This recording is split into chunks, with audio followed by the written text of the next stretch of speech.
তো চলো আজকে আবারও একটা পার্সেল আনবক্সিং ভিডিও শেয়ার করছি তোমাদের সাথে। বলো তো এটার মধ্যে কি আছে। এটা হচ্ছে একটা মোমো মেকার। তো এটা আমাকে মামিমা গিফট করেছে, যেহেতু আমি মোমো খেতে আর বানাতে খুব ভালোবাসি, সেই জন্য আমার এটা খুব পছন্দ হয়েছে। আজকে জানো তো হঠাৎ করে মনে হলো যে একটু মুক্তকেশীর কালীবাড়িতে পুজো দিতে যাব, যেহেতু বাড়ির কাছে আদ্যাপীঠা দক্ষিণেশ্বর, সেই জন্য প্রায়শই যাই। মুক্তকেশীটা আমাদের বাড়ির থেকে একটুখানি দূরে, কিন্তু এখানে কখনোই যাওয়া হয়নি। আর ভগবান না চাইলে বোধহয় কোনো কিছুই সম্ভব না, কারণ হুট করে দুপুরে মনে হলো আর বিকেলে চলে গেলাম পুজো দিতে। এই দেখো মাকে দেখলে একদম মন ভরে যাচ্ছে। আর তোমরা যদি মার কাছে মন থেকে কিছু চাও না, তাহলে তোমাদের কখনোই ফেরাবে না।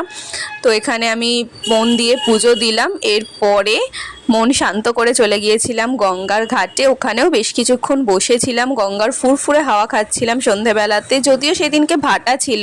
তো তারপরে আমরা চলে আসি বাড়িতে। আর আমার চ্যানেলে খুব শীঘ্রই বড় ভ্লগ আসবে। যদি এই ভিডিওটা ভালো লাগে তাহলে অবশ্যই লাইক শেয়ার এন্ড সাবস্ক্রাইব করে দিও। টাটা।